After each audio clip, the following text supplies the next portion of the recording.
अचानक एक विशाल सिरकटा राय स्टार घुस आया। उसे देखते ही गांव वाले इधर उधर भागने लगे, लेकिन उस सिरकटे ने सभी को मार डाला। लोग जैसे तैसे अपनी जान बचाने की कोशिश कर रहे थे, पर वह सिरकटा राय स्टार रुकने का नाम नहीं ले रहा था। उसी समय दूसरी तरफ सुपर राय अपने घर में टॉयलेट साफ कर रहा था। उसने गुस्से से कहा, क्या यार, ये मम्मी भी ना मुझे कितना काम दे देती है। लेकिन तभी बाहर से किसी के चिल्लाने की आवाज आई। सुपर राय ने अपना सुपर सूट पहना और बाहर निकला। बाहर उसने देखा कि वहाँ हाहाकार मचा हुआ था। लोग डर के मारे भाग रहे थे और उनके पीछे वही विशाल सिरकटा राय स्टार पड़ा था। राय स्टार ने जैसे ही उसे देखा, वह अचानक कहीं गायब हो गया। ये सब देख सुपर राय हैरान रह गया। उसने कहा, मैं तो राय स्टार हूँ, ये सिरकटा राय स्टार कौन आ गया मार्केट में। सुपर राय ने अपने सुपर पावर का इस्तेमाल किया और हवा में उड़ता हुआ एक गांव के ऊपर पहुंच गया। वहां उसने देखा कि लोग इधर उधर भाग रहे थे और उनके पीछे बड़े बड़े सिरकटे राय स्टार उन्हें बेरहमी से मार रहे थे। तभी एक सिरकटा राय स्टार उसे भी मारने आया, लेकिन सुपर राय हवा में उड़ गया और गाँव के एक घर की छत पर जाकर खड़ा हो गया। वहाँ से उसने देखा कि सिरकटे राय स्टार लोगों को कुत्तों की मौत मार रहे थे। सुपर राय को समझ नहीं आ रहा था कि क्या करे। तभी उसे एक इंसान याद आया, प्रोफेसर पुष्पा, जो एक वैज्ञानिक है। सुपर राय बिना वक्त गंवाए हवा में उड़ा और कुछ ही देर में प्रोफेसर पुष्पा की लैब में पहुंच गया। लेकिन वहां का हाल और भी बुरा था। सारे लोग मरे पड़े थे, मशीनें टूट चुकी थीं और लैब के कोने में प्रोफेसर पुष्पा घायल पड़े थे। सुपर राय ने उन्हें उठाया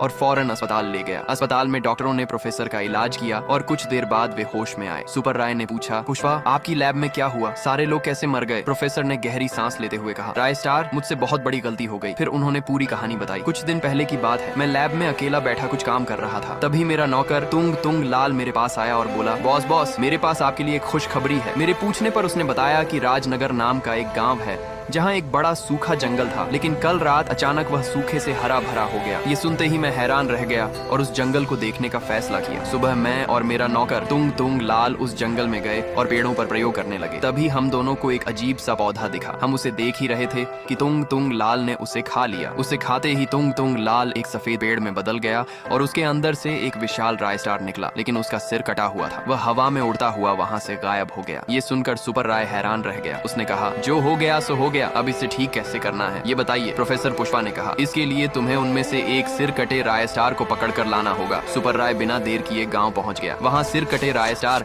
अभी भी आतंक मचा रहे थे। तभी उसकी नजर एक कोने में अकेले खड़े सिर कटे राय स्टार पर पड़ी। सुपर राय उसके सामने जा खड़ा हुआ। सिर कटा राय स्टार उससे भिड़ने को तैयार था, लेकिन सुपर राय ने अपने सुपर पावर का इस्तेमाल किया और उसे बेहोश कर दिया। फिर उसने उसे उठाया और प्रोफेसर पुष्पा की लैब में ले आया। लैब में प्रोफेसर ने अपनी पूरी ताकत लगाकर एक एंटीडोट तैयार किया और सुपर राय को देते हुए कहा, इसे उन सिर कटे राय स्टार पर फेंक देना। सुपर राय हवा में उड़ा और गांव पहुंच गया। वहां वह सीधे सिर कटे राय स्टार के सामने उतरा। इससे पहले कि वे भाग पाते, सुपर राय ने एंटीडोट उन पर फेंक दिया। बस इतना ही कहूंगा। अगर थोड़ा सा भी अच्छा लगा हो तो एक लाइक और कमेंट जरूर